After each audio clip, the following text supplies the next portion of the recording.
What is up? What is up?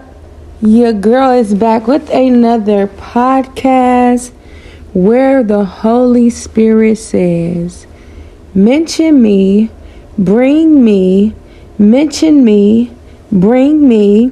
He says, see to it, brothers and sisters, that none of you has a sinful, unbelieving heart. He says that turns away from okay, I was about to say the one true living God. Okay, it's just in my spirit to say true living God, but it says the living God in Hebrews 3:12. Okay, so we jumping down. We in Hebrews, y'all. I don't know if y'all been checking, but I know y'all have. I'ma just say this by faith. Y'all been tapping into the podcast. Y'all been checking in because the last time, listen, I said we need to be in Hebrews, and now he's taking us to Hebrews. Okay, he says, giving them rest. Then we jump down here to Jesus, the great high priest. Therefore, since we have a great high priest who has ascended into heaven, Jesus, the Son of God, let us hold firmly to the faith we profess. Hear me now. For we do not have a high priest who is unable to empathize with our weaknesses, but we have one who has been tempted in every way, just as we are, yet he did not sin. Hear me now. We're talking about a perfect God. Hear me now. We're talking about a perfect Father. Hear me now. We're talking about a perfect brother. Hear me now. We're talking about the perfect relative. Hear me now. We're talking about the perfect coach. Hear me now. We're talking about the perfect leader. Hear me now. We're talking about the perfect son. Hear me now. We're talking about the perfect example. Hear me now. Hear me now, child of God. Hear me now. We're talking about the one who knows how to rise. The perfect, my God, dependable. Hear me now. Hear me now. Thank you, Jesus. Hallelujah. We give praise to the Alpha, the Omega, the beginning, the end, the beginning and the end. Hear me now. Thank you, Jesus. As we exalt you on the altar, as we rise against every defeat or, my God, enemy trying to come up near the gateways that you protect, Lord. Hear me now. As we take, my God, the forefield, my God, the forefront, my God, the my God, the portico, the front porch, hear me now, of the temple, Lord God, as we rest in you, hear me now. And a lot of the times it's hitting on a level where let me decrease, God, so that you may increase, my God, because the trust is in you, Father God, even above myself. Hear me now. We talking about such a big God. Hear me now. The one whom sent his only begotten Son, for whosoever believeth in him shall not perish. Hear me now. Hear me now, but have everlasting life. We're talking about a perfect life.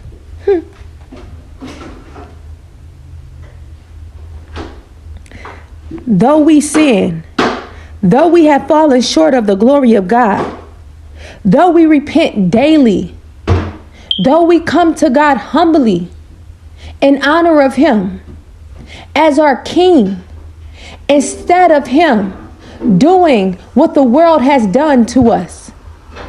He empathizes with our weakness. He empathizes with our pain. He empathizes where we lack. He empathizes, hear me now, where we don't have understanding. He empathizes with the darkness of us. Hear me now. Hear me now. We're talking about a complete God. We're talking about a God who takes you from incomplete and, my God, perfectly makes you rejuvenated through his wholeness, and where you used to feel incomplete, my baby, it's an overflow. Hear me now. And even with the overflow, he hides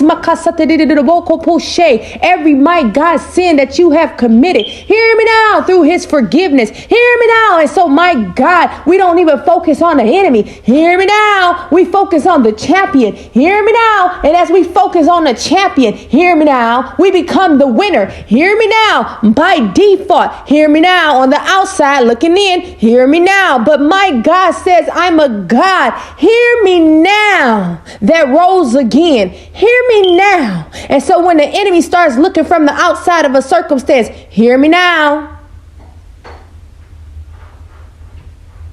God says, partner with me. God says, partner with me.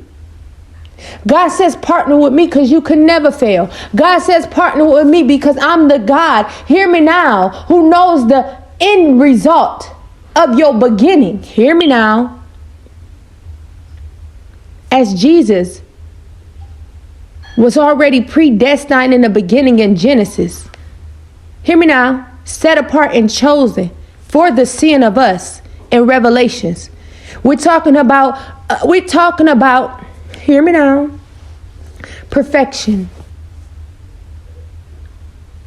that puts your reasoning to shame, that puts your sickness to shame, that puts your lies to shame. Hear me now. Hear me now. Your ways to shame. Hear me now. Hear me now. Your dirtiness to shame. Hear me now. Hear me now. And then we got the Holy Spirit to testify through baptism, who cleanse you from an inside perspective that no water, no dish detergent, no soap on the outside could do for you. Hear me now. We're talking about an altar refurbished, redeemed, restored. Hear me now. Restorated. Hear me now. We're talking about a generational curse breaker. We're talking about the blessing. We're talking about the cure. And when you become talking about, my God, the positive of what you see, no longer do you focus on where you are. No longer do you focus on what that circumstance has brought upon your body, brought upon your mind, brought upon your situation. No longer do you look at the sin of what happened through the curse perspective. Baby, you reach to the hem of the garment to die out to yourself. And as you reach to the hem of the garment to die out to yourself, hear me now.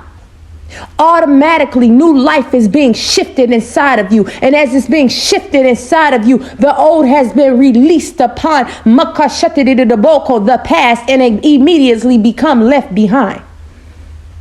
And as it becomes left behind, baby, you rose again just like your father did. Hear me now.